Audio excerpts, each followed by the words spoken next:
एक अनपढ़ गंवार आदमी एक महात्मा जी के पास जाकर बोला, महाराज, मुझे कोई सीधा साधा नाम बता दो जिसे लेकर मैं भगवान का नाम जपता रहूं। महात्मा जी ने कहा, तुम अघमोचन अघमोचन कहा करो। अघ यानी पाप और मोचन यानी छुड़ाने वाला। अघमोचन मतलब जो पाप को छुड़ा सके। अब वह बेचारा गांव का गंवार आदमी अघमोचन अघमोचन करता हुआ अपने गांव की तरफ जा रहा था। जाते जाते रास्ते में वह अघमोचन में अ लगाना भूल गया और वह घमोचन घमोचन बोलने लगा। एक दिन वह हल जोत रहा था और घमोचन घमोचन का जाप करने लगा। उधर वैकुंठ लोक में भगवान विष्णु भोजन के लिए बैठे ही थे कि घमोचन नाम का उच्चारण सुनकर उनको हंसी आ गई। लक्ष्मी जी ने पूछा, प्रभु आप क्यों हंस रहे हो?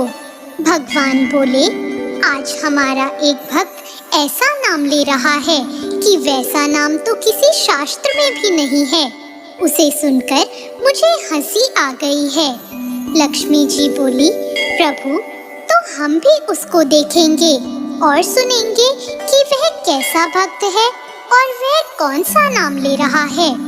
लक्ष्मी नारायण दोनों ही उसी खेत के पास पहुंच गए जहां वह हल जोतते हुए घमोचन घमोचन का जाप कर रहा था। पास ही में एक गड्ढा था।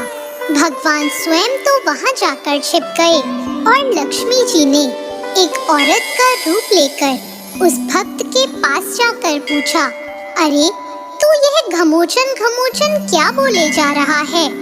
उन्होंने एक बार बोला, दो बार बोला, 3 बार बोला, परंतु उसने कोई उत्तर नहीं दिया। उसने सोचा, अगर इसको बताने लगूंगा तो मेरा जप टूट जाएगा।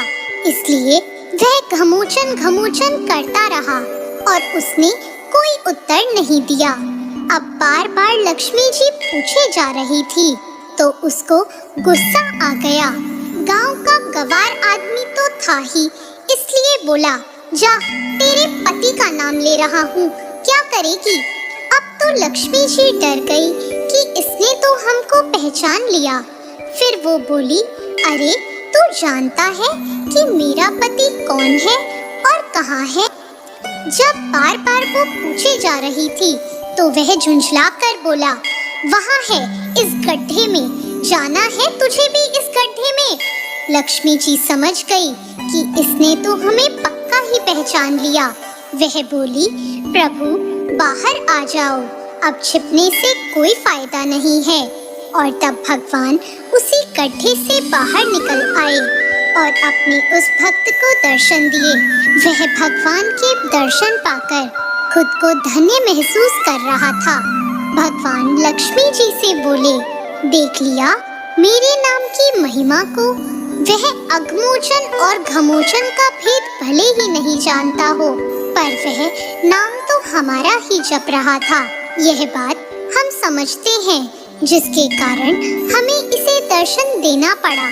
दोस्तों, भगवान का भक्त शुद्ध अशुद्ध टूटे फूटे शब्दों में या गुस्से में भी भगवान का नाम लेता है, तब भी भगवान का मन उससे मिलने को ललायत हो उठता है और वह खुद को भक्त से मिलने से रोक नहीं पाते। दोस्तों, कैसी लगी आपको आज की ये कहानी? ऐसी और कहानियों के लिए हमारे चैनल भक्ति ज्ञान को सब्सक्राइब करें। धन्यवाद।